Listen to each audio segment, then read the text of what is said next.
Buenos días, le damos la bienvenida a todas las personas que se conectan o se conectarán más adelante a esta conferencia, Políticas de apoyo para el libro y la lectura en Centroamérica, perspectivas en tiempos de revolución digital y la crisis global. Hoy nos acompaña Octavio Culés, editor general y miembro del Grupo Internacional de Expertos sobre la Ética de la Inteligencia Artificial de la UNESCO, quien abordará en este espacio los retos actuales que se deben considerar en las políticas dirigidas al fortalecimiento de las industrias editoriales, el fomento de la lectura y la democratización del libro. Octavio nos hablará acerca de la flexibilidad, la transversalidad y la sostenibilidad, componentes que deben ser tomados en cuenta en el diseño e implementación de estas políticas. Esta conferencia se desarrolla en el marco de la implementación del proyecto Centroamérica Lectora, diseño y desarrollo de políticas nacionales del libro y la lectura en América Central. Este es un proyecto implementado por el CERLAL con la coordinación estratégica de la UNESCO y el apoyo de la Agencia Española de Cooperación Internacional para el Desarrollo, AECID. Se implementa en El Salvador, Honduras y Nicaragua con la participación de las autoridades encargadas del fortalecimiento del ecosistema del libro y la lectura en estos países, así como también los actores de la sociedad civil. Para tener mayor información de este proyecto de Centroamérica Lectora, los invitamos a visitar el micrositio del proyecto. El enlace lo podrán encontrar en el chat de esta conferencia. Damos entonces la bienvenida a este espacio a Octavio Culés. Les recomendamos también que pueden dejar sus comentarios o preguntas en el chat. Al final de esta conversación tendremos unos minutos para responder a sus inquietudes.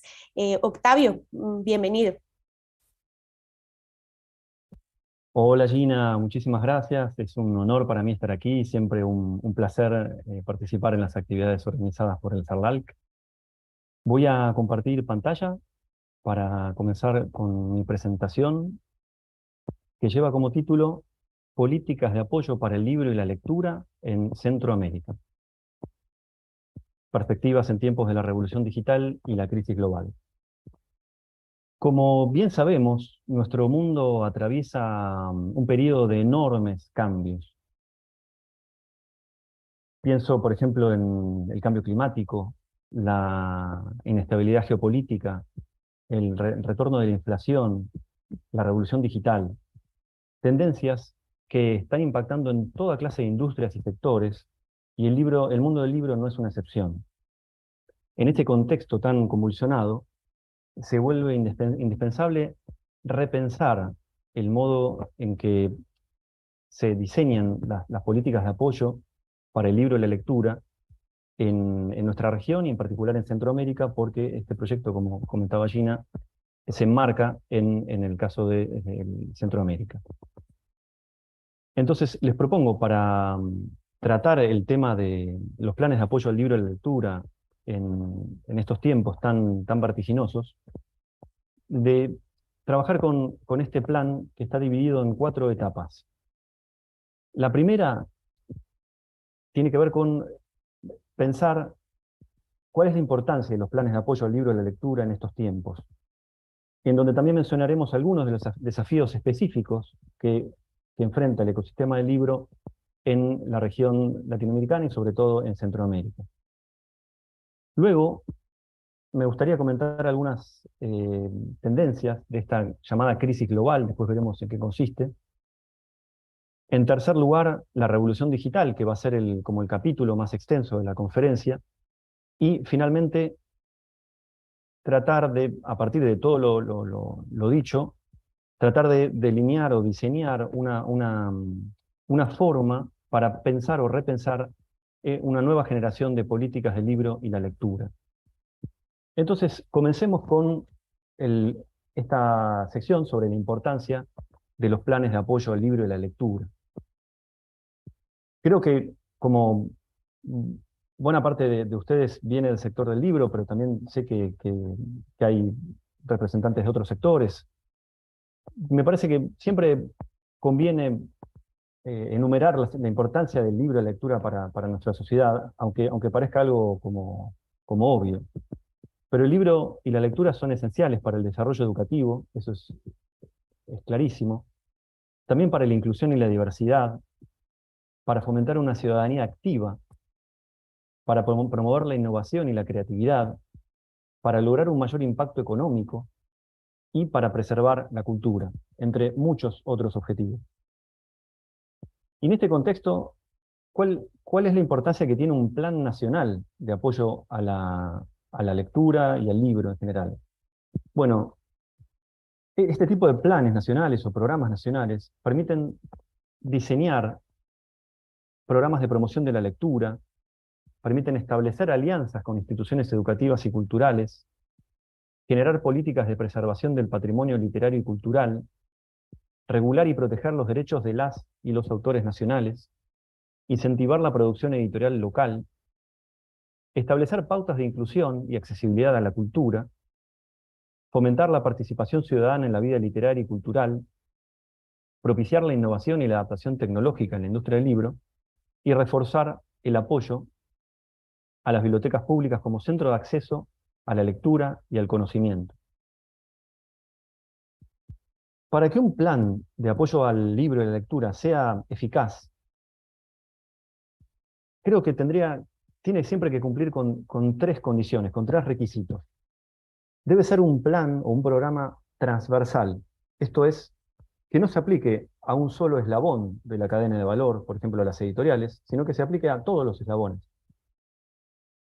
Es decir, que sea un plan integral, y no a un solo segmento del mundo del libro, por ejemplo, el libro infantil, sino a todos los tipos de ediciones que existen.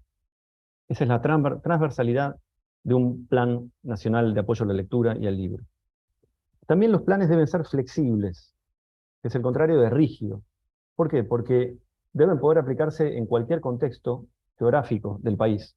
Los países eh, en toda América Latina, esto se aplica a cualquier país de América Latina, tienen grandes disparidades territoriales y no es lo mismo desarrollar un plan de apoyo en la capital del país que hacerlo en ciudades más pequeñas o en zonas rurales. Y además tiene que ser flexible en el sentido de poder adaptarse a, a cambios muy rápidos que están ocurriendo, algunos de los cuales veremos en un momento. Y un tercer requisito es que un plan nacional de estas características tiene que ser sostenible en el tiempo, tiene que ser duradero. Debe aplicarse no solo a los próximos 3 meses, sino que tiene que ser válido también para los próximos 5 o 10 años. Entonces, un plan que tiene que ser transversal, flexible y sostenible en el tiempo. Ahora, ¿cuáles son algunos de los desafíos que encontramos en Centroamérica a la hora de pensar el apoyo para el libro y la lectura? Bueno, primero que la, mm, el sector editorial está concentrado sobre todo en las grandes capitales. Luego, también la concentración se expresa no solo en la concentración geográfica, sino también económica, y que esto ocurre también en el resto de América Latina, grandes grupos editoriales los que controlan o administran el mayor porcentaje del sector. Una fragilidad bastante importante en la cadena de valor del libro. Las ferias del libro suelen tener un alcance sobre todo local, pero una proyección nacional más débil y aún más débil su proyección internacional.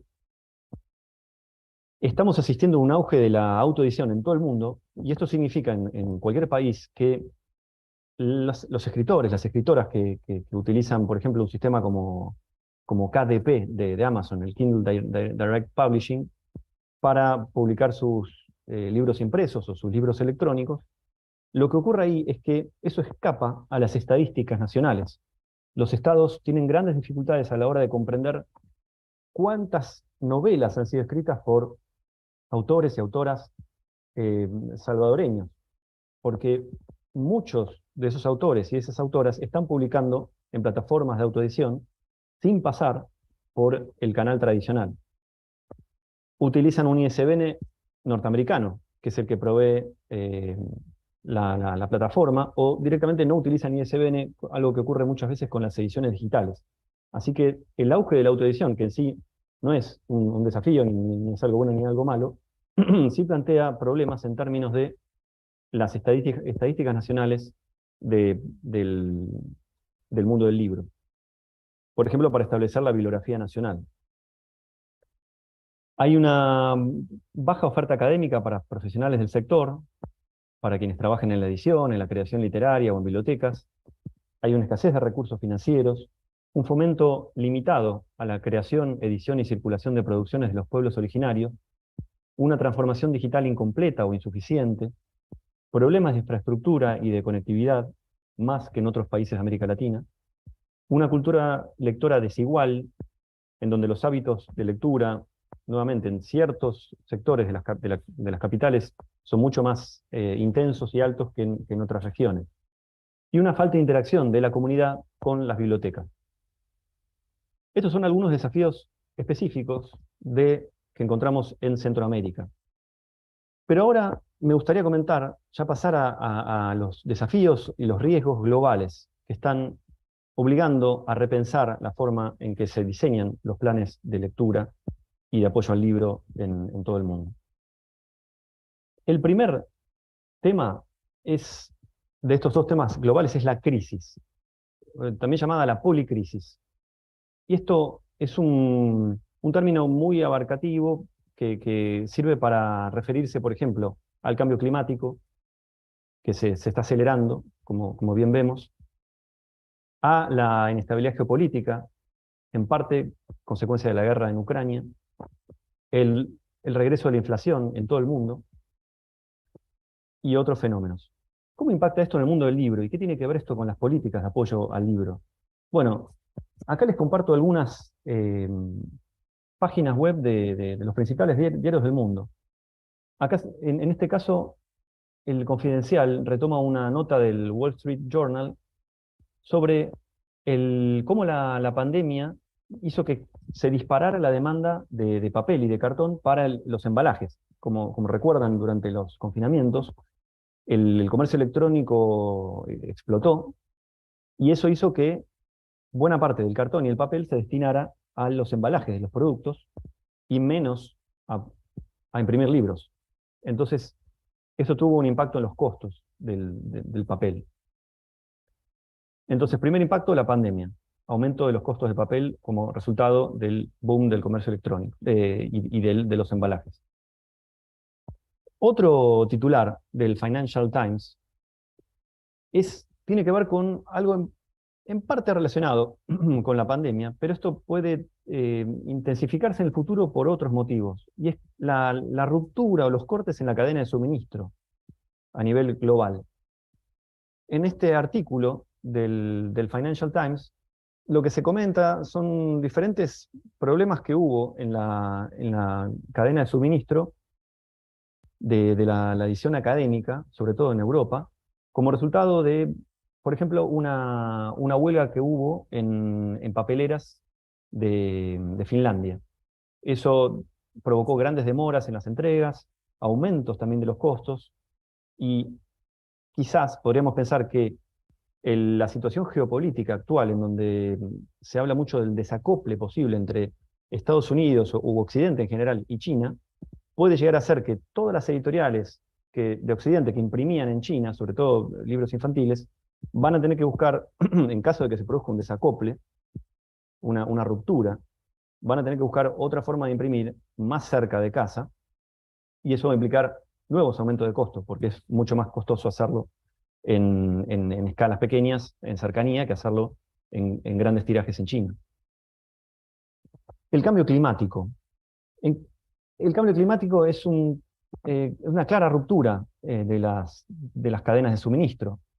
Y esto es lo que plantea el artículo del New York Times.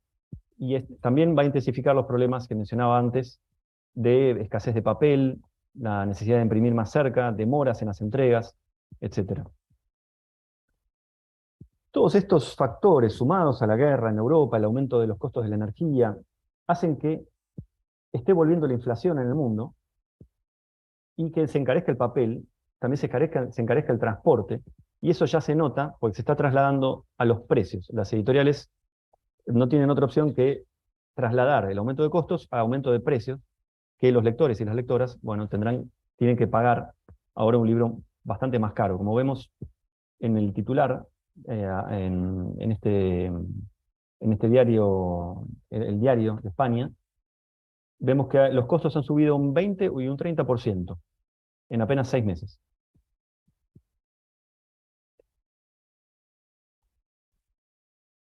Y esto lleva no solo aumento de costos, sino también un cambio en el mismo formato de los libros. Fíjense, este otro titular de The Economist, esto es de hace poco menos de un año, en donde acá el periódico señala cómo los libros están cambiando físicamente debido a la inflación, en donde el aumento de los precios del papel está obligando a las editoriales a cambiar, por ejemplo, el gramaje.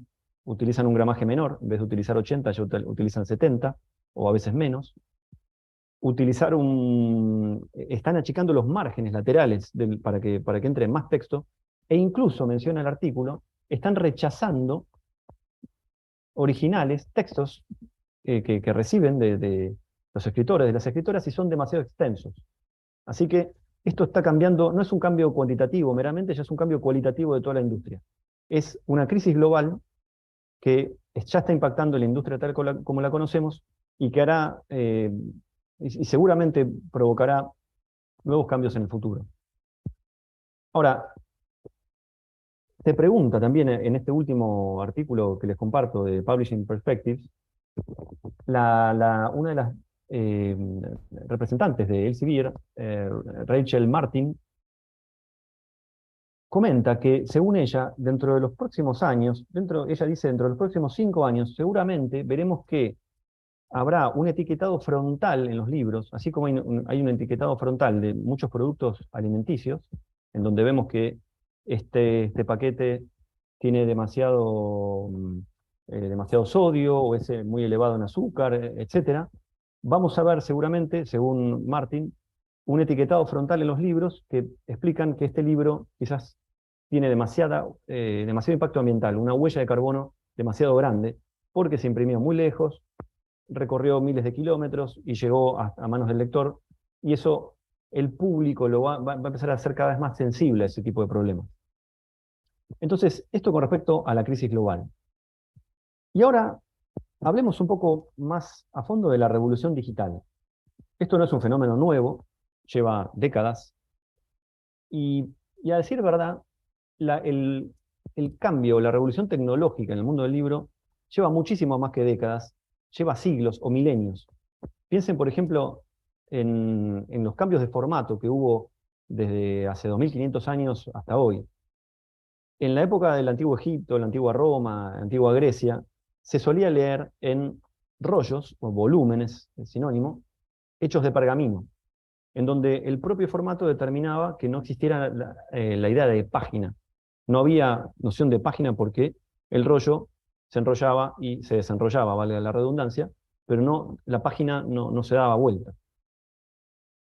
Un cambio tecnológico se fue produciendo a principios de nuestra era, tal vez como consecuencia de las prácticas de lectura de los primeros cristianos, y eso llevó al auge del códex, del códice, que ahí sí es un tipo de artefacto que utiliza páginas encuadernadas, y son páginas de pergamino escritas a mano.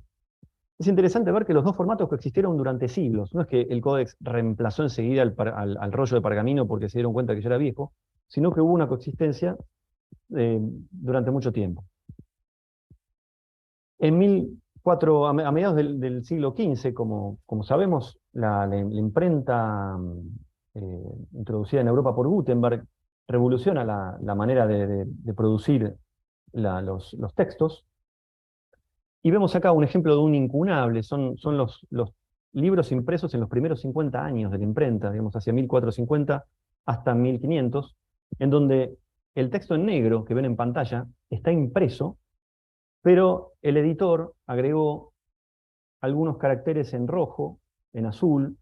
En esta página no se ve, pero podríamos mostrar también alguna ilustración, en general hecha a mano.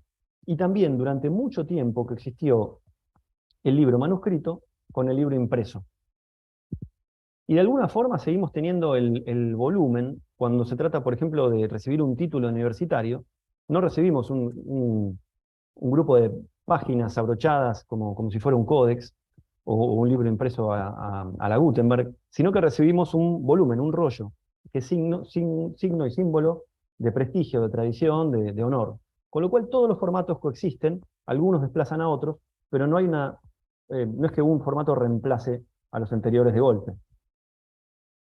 Y este camino desemboca en el libro impreso, tal como lo conocemos, que también hay que decir que no es un artefacto monolítico, sino que hay libros impresos que tienen encuadernación cosida, encuadernación pegada, tapa blanda, tapa dura, formato bolsillo, impresos a color, impresos a blanco y negro, con imágenes, sin imágenes. O sea, también es una gran galaxia, como decía Marshall McLuhan, es la galaxia Gutenberg, en donde coexisten muchísimos tipos de formatos y de prácticas. Y a fines de los años 90, con el auge de la primera burbuja.com, aparecieron estos dispositivos, que son los primeros ebooks o e-readers, dispositivos de lectura electrónica, como el que vemos en pantalla, es el Rocket eBook.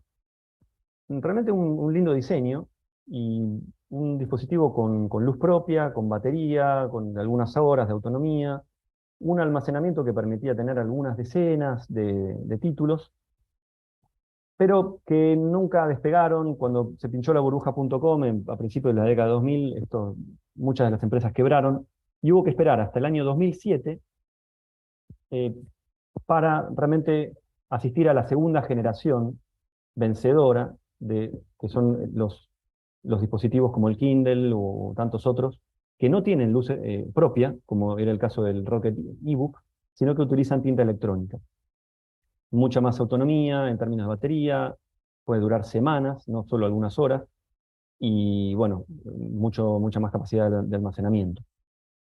Y hoy por hoy, la edición en la era digital tampoco es una continuidad que, bueno, estaba el libro papel y ahora está el libro electrónico. Eso no se verifica como un reemplazo de un formato por otro, sino que lo que vemos es que arriba a la izquierda está el libro electrónico. Este es un Kindle un poco más moderno que el anterior, pero también hay libros que se leen en celulares. Es un gran boom en la lectura en teléfonos celulares, por ejemplo en África, en China también. Los audiolibros. Yo personalmente soy un consumidor de audiolibros muy intenso, y ahora creo que este año he consumido mucho más audiolibros que libros impresos y libros electrónicos juntos. La impresión bajo demanda, abajo a la derecha ven el viejo modelo de la Espresso Book Machine, pero ahora ya no es la que se utiliza, pero se utilizan máquinas más modernas y eficientes. Pero la impresión bajo demanda es otra expresión de la revolución digital en el mundo del libro, que permite imprimir un libro, una copia por vez, en vez de tener que hacer miles o cientos como era antes con el offset. Y las redes sociales en el centro arriba son otra manifestación de esta revolución. Entonces, un artículo que esto también lo había mostrado en una de las charlas del año pasado que tuve también la ocasión de compartir con el CERLAL. Este es un viejo artículo, a veces reviso como archivos que tengo y encontré el año pasado, que escribí en 2009, a mi regreso de la Feria de Frankfurt, y se titulaba La industria editorial, de la galaxia Gutenberg al universo digital. Porque es esta idea, ¿no?, de la no linealidad de los cambios en el mundo editorial.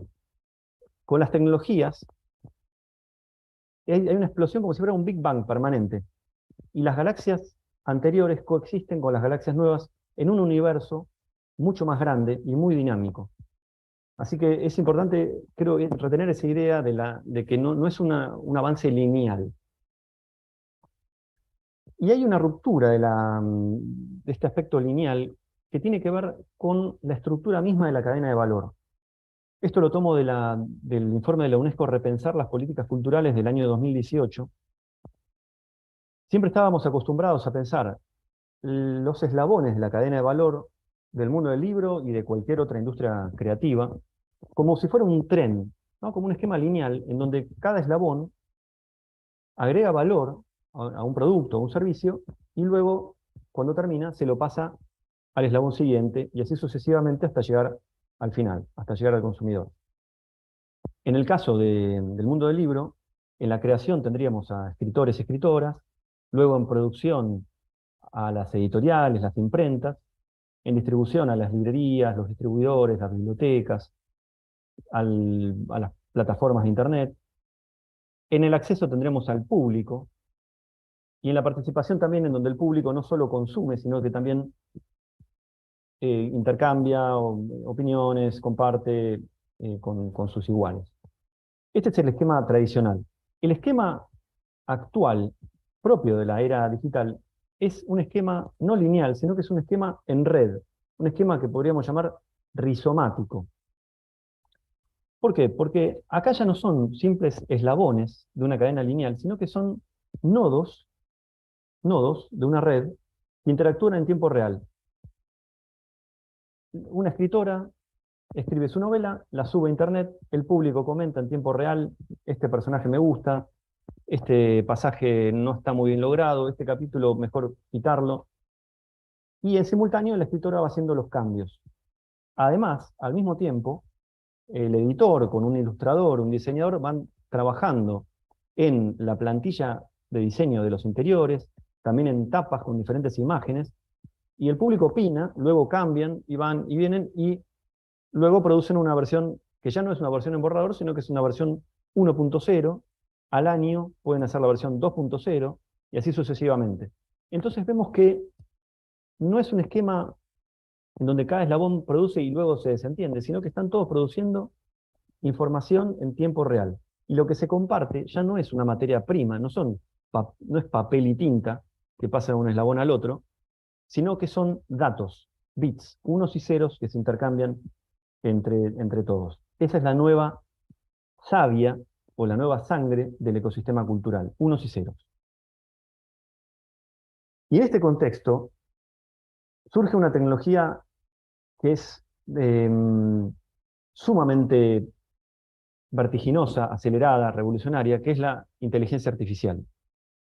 Inteligencia artificial es un término demasiado amplio y en rigor habría que hablar hoy por hoy, por la mayor parte de los sistemas que se están utilizando son sistemas de aprendizaje profundo, deep learning en inglés, en donde las máquinas son entrenadas con datos, alimentadas con datos, que procesan mediante algoritmos, con redes neuronales artificiales, para luego ejecutar una acción, realizar una predicción o identificar una tendencia. Eso es de una forma muy simple el aprendizaje profundo. Y es lo que está en la base del gran auge de la inteligencia artificial generativa que vemos hoy. Alimentamos a las máquinas con expresiones culturales, canciones, textos, imágenes, y luego la máquina puede generar un nuevo contenido. Un ejemplo de aplicación de inteligencia artificial generativa es ChatGPT. Hay muchos otros en este estilo, son los grandes modelos de lenguaje. Está Claude de Anthropic, Pi de Inflection, hay muchísimos. Hoy por hoy es uno de los segmentos más dinámicos de la industria tecnológica. Ya habrán probado, ChatGPT, los grandes modelos de lenguaje tenían como función original tratar de predecir el siguiente término, la siguiente palabra dentro de una secuencia de palabras. Pero ahora se utilizan para cualquier tipo de operación de lenguaje natural e incluso de código de programación. DALL-E, otro ejemplo, también desarrollado por OpenAI, que es la empresa que está detrás de ChatGPT. Junto con DALL-E podríamos mencionar a Midjourney, Stable Diffusion y muchos otros sistemas de inteligencia artificial generativa que permiten producir imágenes, no solo texto, como era el caso de ChatGPT. Entonces, esto es una gran revolución, y en general podríamos decir que la era digital, las últimas 2 décadas, y en particular los últimos 2 o 3 años con la inteligencia artificial generativa, abren nuevas oportunidades, pero también nuevos desafíos. Veamos algunas de estas oportunidades, y creo que esto es fundamental para poder delinear un plan de apoyo al libro y a la lectura que no sea ni tecnoescéptico, es decir, tecnopesimista, ni tecnosolucionista, es decir, tecno-optimista. Después lo vamos a ver un poco más en detalle. ¿Cuáles son algunas de las ventajas de estas nuevas tecnologías, de la inteligencia artificial y otras? Primero, que los escritores y las escritoras, es decir, el eslabón de la creación, se vuelve más poderoso. se habla del escritor aumentado o la escritora aumentada, que tiene mucha más capacidad de experimentación, mucha más capacidad de inspiración. Y esto es muy claro con ChatGPT. Menores barreras de acceso, porque ahora con estos sistemas no hace falta ser un experto en literatura del siglo XIX o del siglo XX, ni haber leído 1500 novelas para poder escribir algo original, sino que, o por lo menos algo que interesa al público, sino que con las herramientas automáticas, una persona que no tiene ningún conocimiento de literatura puede ya ponerse a escribir. Eso después obviamente no dice nada sobre la calidad del texto final, pero sí están bajando las barreras de acceso, eso es innegable. Un salto de productividad para el eslabón de la producción, en particular las editoriales. En apenas algunos minutos o incluso segundos podemos realizar tareas que antes nos llevaban horas o días. Por ejemplo, la clasificación de un texto, encontrar el código BISAC o el código tema adecuado para determinado libro. ChatGPT nos puede ayudar mucho en esto, aunque a veces alucina, a veces inventa ciertas clasificaciones, hay formas de como limitar ese riesgo y finalmente encontrar una buena clasificación. Puedo hacer resúmenes, puedo cambiar el final de ciertos cuentos, así que un salto de productividad enorme. Y también creación de nuevos puestos de trabajo, porque ya se empieza a ver, hay mucha gente, sobre todo la que maneja bien estas herramientas, está teniendo mucho más trabajo que antes. Y finalmente, ahora si estamos ya hacia el final de la cadena, como en el esquema tradicional, en el acceso, eso es un claro beneficio para el público. Estamos asistiendo a una explosión de nuevos títulos. Si en un país se producen, supongamos, 10.000 títulos por año, ahora con estas herramientas vamos a empezar a ver que se van a producir quizás 100.000 o 1.000.000 de títulos por año, porque cada escritor, escritora, van a producir mucho más. Eso con respecto a las ventajas, pero los problemas son considerables también. Primero, faltan conocimientos técnicos. Es cierto que se están bajando las barreras de ingreso, pero eso es para la gente que tiene los conocimientos técnicos. Aquellos que estaban en el sector editorial tradicional, por llamarlo de una forma, que no manejen las nuevas herramientas, no solo ChatGPT, sino en general, quedan afuera. Así que, y esa falta de conocimientos técnicos es un reto hoy por hoy. También faltan datos. Y en sentido amplio, si los datos son la sangre del sistema, quienes mejor comprendieron cómo funciona la nueva cadena de valor estructurada en red son las grandes plataformas, porque son empresas de datos. Amazon es una empresa de datos, Facebook es una empresa de datos. Entonces, lo que hacen es, gracias a los datos, convertirse ellas mismas, estas plataformas, en la cadena como tal. Son marketplaces, son mercados. Y lo que termina provocando eso es que termina habiendo un vacío de información enorme para todos los demás actores del ecosistema. Así que esto pega muy fuerte, como les mencionaba antes en el caso de la autoedición, pega muy fuerte en las estadísticas nacionales. Los estados ya no saben cuánto se publica, qué se publica, ni cómo, porque todo eso esa información está en manos de las plataformas. Se están creando puestos de trabajo calificados, pero se están perdiendo otros puestos de trabajo más tradicionales a un ritmo muy preocupante. Este es un artículo del Washington Post de hace apenas 20 días, en donde el titular expresa que ChatGPT se quedó con sus trabajos y ahora ellos, que son en general, en este artículo son correctores, creadores de contenidos, y ahora ellos pasean perros y arreglan aires acondicionados. O sea, es una perspectiva catastrófica. Surgen nuevos monopolios, o por lo menos, o incluso se refuerzan los monopolios anteriores. Acá en este artículo, Diane Coyle se pregunta cómo se puede hacer para prevenir un monopolio en la IA generativa, en la inteligencia artificial generativa. Y les mencionaba antes el tema de la huella de carbono de un libro impreso por el transporte, por el papel, pero la huella ambiental de las tecnologías digitales es gigante también. Les tomo un caso de un informe relativamente reciente, que lo pueden consultar, ahí está en pequeño, bitcoinenergyconsumption.com. Este es el consumo de energía país por país. El cuarto, es el que está en el centro, la barra del centro, corresponde a Bitcoin. Bitcoin consume más energía que Bélgica, que las Filipinas, que Kazajstán, y apenas menos que Holanda, que los Países Bajos. Entonces es un consumo de energía gigantesco, con un impacto ambiental también enorme. Otro riesgo de las tecnologías digitales es que está muy bien, todos los contenidos culturales están en línea, los compartimos, pero ¿qué pasa si la plataforma borra por error o por decisión parte de su base de datos? Acá, en 2019, nos enteramos de que MySpace, una de las primeras redes sociales, que llegó a tener una posición muy fuerte en el mundo de la música, sobre todo, borró por error 12 años de música, 12 años de sus archivos. Y eso es una pérdida irreparable.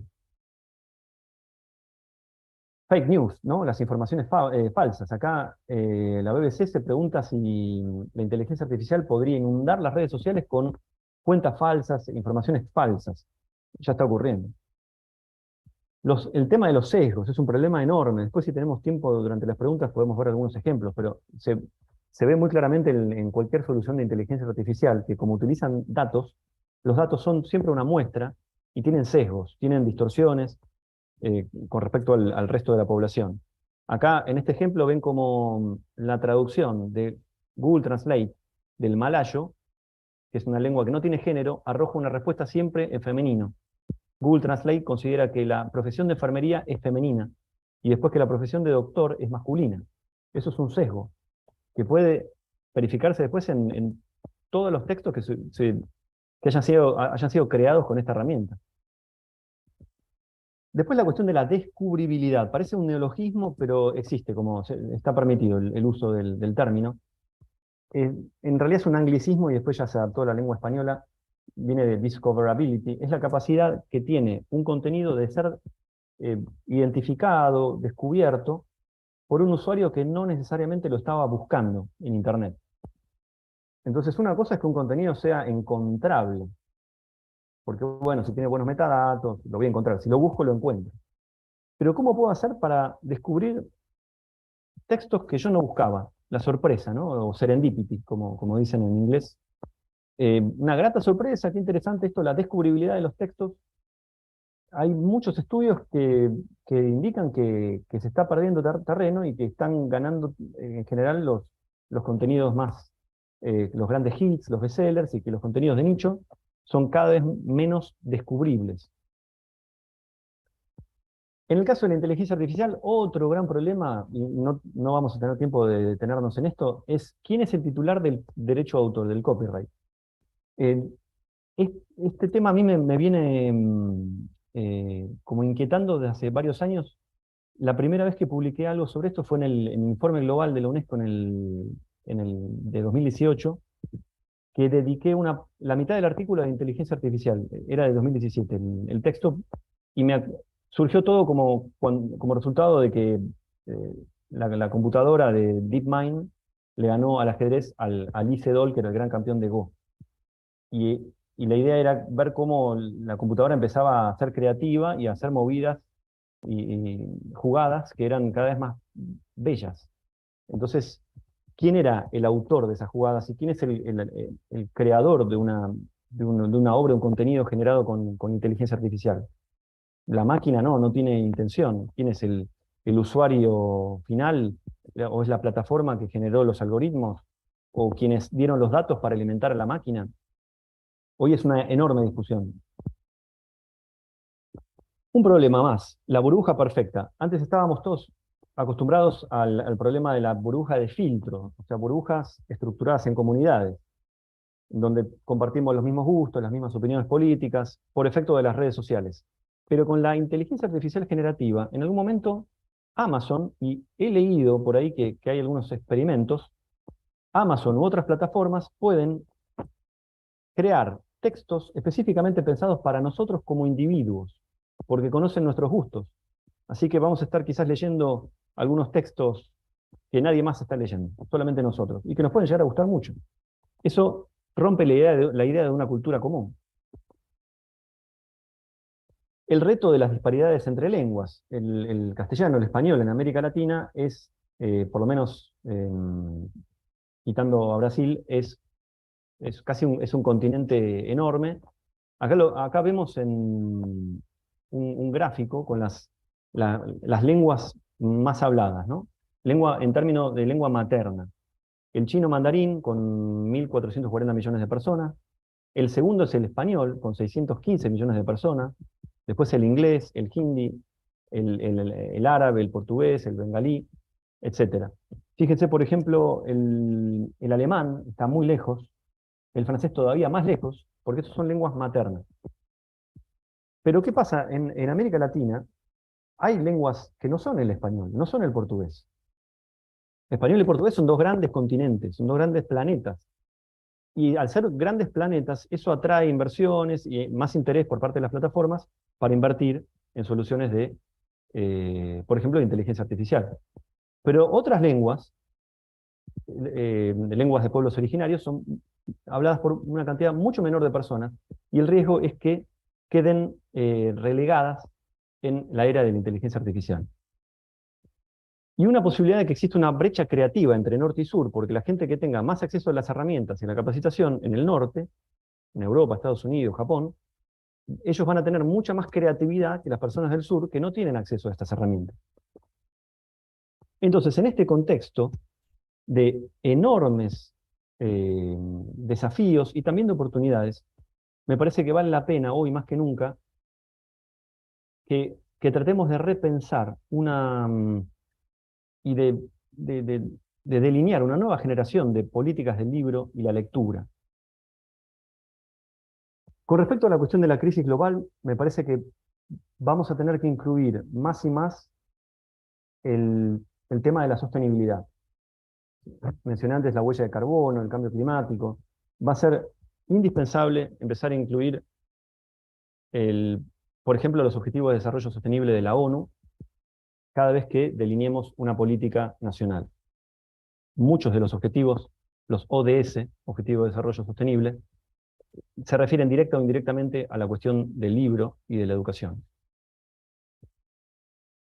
Y ahora, con respecto a la tecnología, hemos visto esta lista enorme de oportunidades y aún más enorme de desafíos y de riesgos.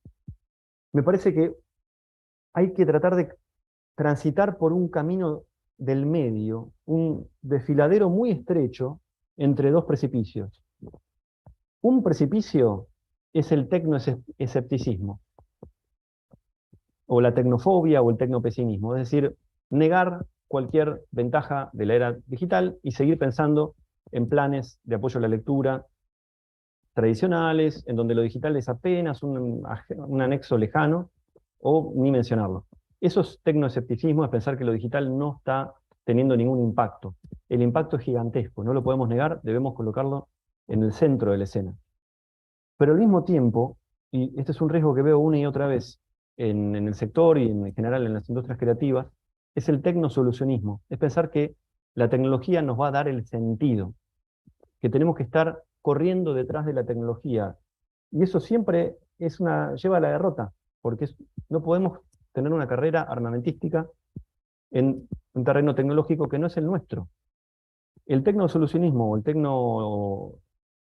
tecnoutopismo o optimismo declara directa o implícitamente que la tecnología siempre es buena y que tenemos que aprenderlo y capacitarnos, integrarla, como sea, implantar tecnología, y que eso es digitalizar nuestras formas de trabajo. Y creo yo que no. En estos 20 años de trabajo en el mundo editorial, yo comencé como editor físico, analógico, a fines de los años 90, y luego en 2007 fundé Teseo, que es una editorial digital, no porque no utilice libros en papel, sino porque utiliza tecnologías digitales como la clave de trabajo, pero para la fabricación. Pero eso no implica que sea la tecnología la que a uno lo guíe. Y al final del camino terminé dándome cuenta de que en realidad no se puede colocar a la tecnología en el centro, que innovar no es sinónimo de utilizar tecnología o aprender sobre tecnología. Innovar es hacer mucho con poco. Puede ser con tecnología o no. Es resolver un problema. Innovar es centrarse en las personas, en los seres humanos. Y por lo tanto, sí aprender como seres humanos, aprender de la lógica propia de lo digital, que es la colaboración, es lo horizontal, el contacto. Eso es lo digital, lo electrónico. Entonces, colaborar, co-construir, cooperar. Me parece que ese debería ser un rasgo fundamental de cualquier política futura en torno al libro y la lectura en la era digital. Y usar las tecnologías de una manera ética.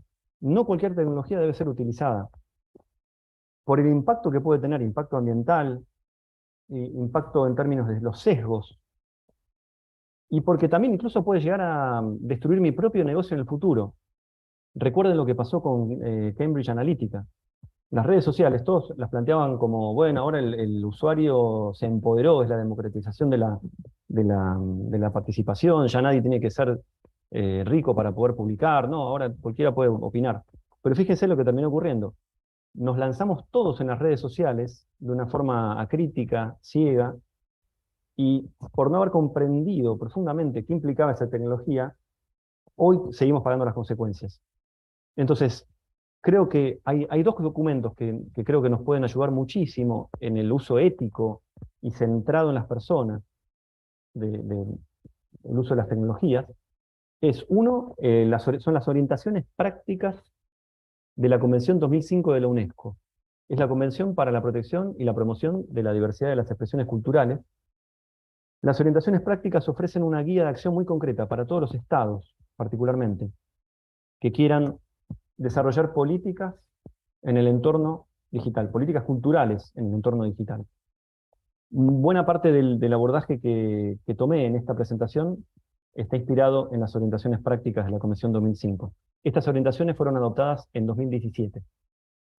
Y otro documento que me parece clave, si trabajamos con inteligencia artificial, es la recomendación de la UNESCO también sobre la ética de la inteligencia artificial. Un texto adoptado por unanimidad en el año 2021 que ofrece principios y valores muy firmes y también líneas de acción estratégicas para el trabajo con inteligencia artificial y el trabajo ético con esta tecnología, en donde la cultura es un dominio, es un terreno prioritario. Van a ver que es el área de acción número 7.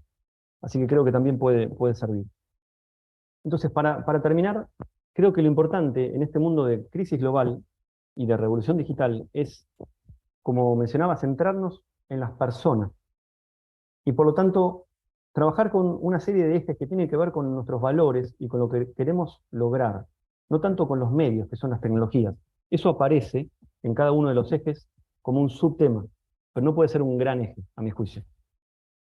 El primer eje, creo, y después podríamos agregar más ejes, pero creo que hay 7 ejes centrales en el diseño de una política del libro y de la lectura para los próximos años, con un horizonte 2030 sobre todo.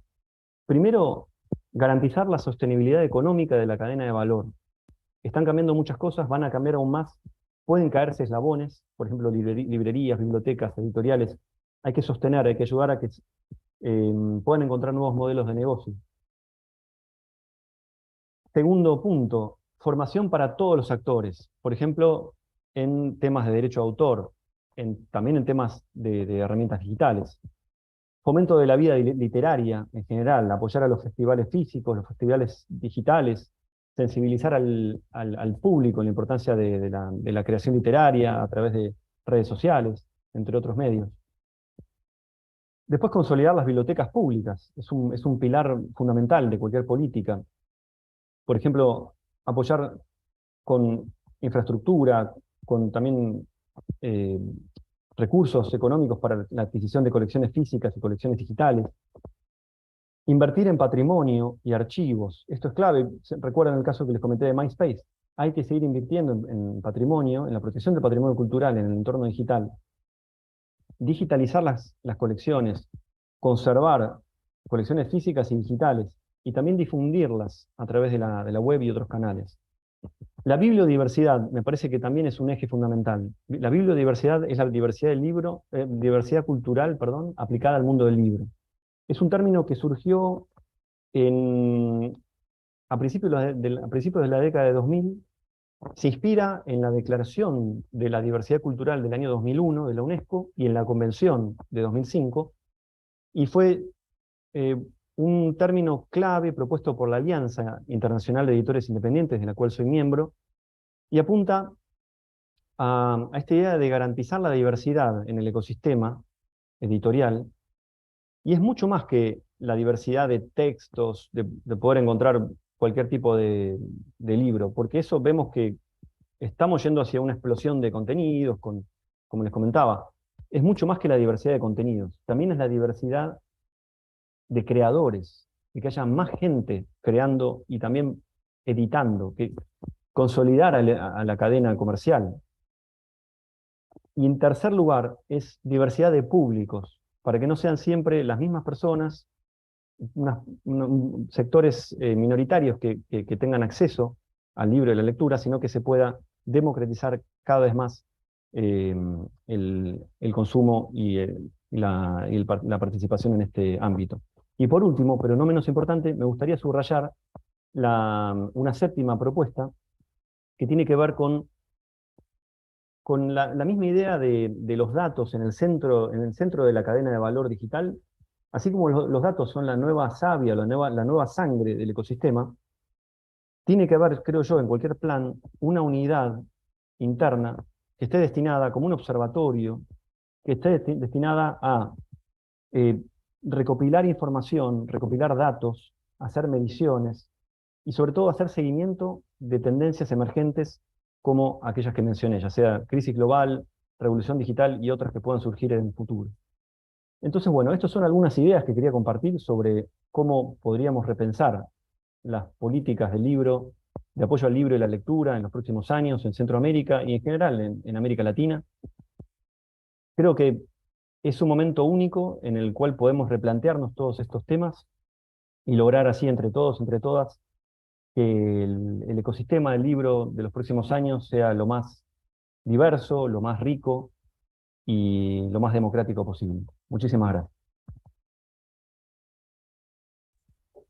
Gracias, Octavio. Creo que nos has dado un panorama muy grande, amplio de esos retos y esas oportunidades también para los, pues digamos que actualmente, pero también para el futuro del sector editorial y del fomento a la lectura, del acceso también a los libros. Entonces agradecemos mucho el conocimiento que compartes con quienes estamos conectados y quienes verán esta conferencia más adelante. Contarte y contarle también a la gente que tenemos personas conectadas desde Lima, Guatemala, El Salvador, Cartagena, República Dominicana. Entonces, pues gracias por habernos comentado en el chat que allí estaban presentes. Algunos de los comentarios que nos dejan es Olga de Mota. Nos pregunta en Facebook, bueno, más bien nos comenta en Facebook que cree que se deben generar estrategias para que se puedan unir en favor de la lectura a nivel centroamericano. Entonces allí también hay una propuesta de generar esas redes, esos procesos asociativos, esas conversaciones entre los países y los agentes del sector en Centroamérica para fortalecer no solamente las acciones de política pública, sino también de los agentes del sector. Aquí nos dejan dos preguntas que te las voy a hacer, pues digamos que de una vez, porque creo que se pueden conectar para que tú puedas pues responder a ellas. La primera es, en tu experiencia, ¿cuáles crees que deben ser las medidas o acciones principales que se deberían implementar desde la política pública para incentivar la transformación digital, sobre todo en estos países en Centroamérica, teniendo en cuenta también sus realidades y sus contextos? Y por otro lado, ¿qué oportunidades encuentras en la región de Centroamérica para innovar en estas transformaciones de este sector, teniendo en cuenta pues los grandes cambios que nos contaste hoy en la conferencia? Bueno, perfecto, Gina. Bueno, comienzo con la consulta de Olga, si te parece, y entonces Olga consultaba sobre las posibilidades de trabajar entre los diferentes países. Creo que sí, creo que me parece que hoy por hoy más en este contexto en donde lo digital implica colaboración, cooperación y co-construcción, el escenario ideal sería que hubiera una política co-construida entre varios países que puedan compartir problemas, compartir soluciones y no simplemente planes nacionales aislados. Me parece que el diálogo entre diferentes países de la región es fundamental. Con respecto, Gina, a la pregunta sobre las medidas o acciones desde la política pública para incentivar la transformación digital, creo que la clave es entender bien, primero, cuáles son los problemas que enfrenta el sector a nivel local. Y siempre son distintos. No es lo mismo el tipo de desafíos que enfrenta una editorial de San Pablo, en Brasil, que la que enfrenta una editorial en Asunción, en Paraguay o en cualquier otro país. Por eso, me parece que lo primero es establecer un diagnóstico exhaustivo de problemas que tengan que ver directa o indirectamente con la cuestión digital. Y luego, recién después, empezar a pensar eh, programas específicos. En todo caso, para mí una de las claves que verifiqué en muchos proyectos en los cuales trabajé en los últimos años, una de las claves que también engancha con la cuestión de la colaboración es co-crear junto con los actores locales y nunca implantar desde afuera una supuesta solución, porque esas llamadas soluciones terminan generando miles de problemas nuevos que antes no existían. Entonces, en todo el tiempo, en conferencias sobre el futuro del libro o en general sobre la tecnología, la, se piensa que, bueno, ahora se viene el metaverso, tenemos que empezar a aprender todo sobre cómo es el metaverso. Y eso produce una sensación casi de terror, porque uno no está en el metaverso, no hace nada en el metaverso, como si uno tuviera una deuda y tiene que ir a pagar por esa conferencia o comprar un dispositivo y vamos a estar... para eso falta. Y cuando esas tecnologías se van adaptando, se adaptan de manera siempre local. Se ve muy claramente en África. Y ahí también hago el vínculo con la otra pregunta, de cuáles son las ventajas de Centroamérica. Trabajé en varios proyectos en África de estudio, de investigación sobre la edición digital en países de África subsahariana, también en Magreb, en el norte de África. Y lo que en el equipo podíamos ver era que estos países estaban saltando etapas. Las propias dificultades que tenían, analógicas, eran, eran sus oportunidades digitales. En el sentido de que África hoy es líder en comercio electrónico móvil. Muchos países, por ejemplo, Kenia es un líder a nivel mundial en la utilización de sistemas de pago electrónico a través del móvil. En muchos países, como Nigeria, la conexión a Internet es una conexión eminentemente móvil, mucho más que en Europa, donde se sigue utilizando la conexión fija, además de la conexión móvil. Entonces, si uno ve, es lo que en inglés se llama leapfrogging, o sea, como saltar como una rana, una etapa, como saltar un río. Y yo creo que los países de Centroamérica tienen esta oportunidad única en este momento de, primero, comprender cuáles son sus problemas reales, pero realmente los problemas que manifestados tal como los manifiestan los actores del terreno, no como uno creería desde afuera, que son, porque no hay suficientes tabletas de realidad virtual, sino problemas concretos que tienen los actores. Y luego tratar de saltar etapas. Esa es una ventaja enorme que tienen. Porque pueden ir mucho más rápido que un país que tiene que migrar una infraestructura muy grande, analógica, con almacenes, con distribuidoras, con todo un problema logístico, y ahora uno puede pasar directo a digital. Gracias, Octavio. Bueno, ya para cerrar la charla, porque ya son las 11 en punto, quisiéramos también responder una pregunta que nos deja Silvio Muñoz. Nos pregunta por qué solo tenemos 3 países en el proyecto de Centroamérica Lectora y que, pues, qué pasa con los demás países. Queremos contarle pues, a Silvio que esta fue una priorización que se hizo también con la UNESCO, teniendo en cuenta también las necesidades de cada uno de los países de Centroamérica. Sin embargo, esto quiere decir que, no quiere decir, perdón, que no estemos trabajando también desde el CERLAL con los demás países. Técnicamente hay un acercamiento constante con todas toda la región. Entonces, lo que queremos más bien es invitarlos a estar en contacto con el CERLAL y conocer pues toda la oferta que tenemos tanto para la institución pública, pero también para los agentes del sector, que conozcan todas las acciones que estamos desarrollando en Centroamérica. Creo que con esto ya cerramos nuestra charla. Octavio, muchas gracias por estar presente aquí, por compartir todos tus conocimientos, muy importantes también, no solamente para este proyecto, sino para todos quienes estemos conectados o nuevamente quienes se conecten más adelante, no solamente para la región, sino creo que para Latinoamérica en general. Para cerrar, queremos invitarlos a conectarse el próximo 19 de julio al lanzamiento oficial del proyecto Centroamérica Lectora, que contará con la participación de representantes de la UNESCO, de AECI, del CERLAL y de las autoridades responsables de las políticas del libro y la lectura en El Salvador, Honduras y Nicaragua. Recordarles nuevamente que en el chat dejamos el enlace donde ustedes pueden entrar a el micrositio del proyecto de Centroamérica Lectora, donde podrán tener mayor información acerca de todas las acciones que se están llevando en el marco de este proyecto. Muchas gracias, de nuevamente gracias Octavio y un saludo para todos y todas. Muchas gracias. Adiós.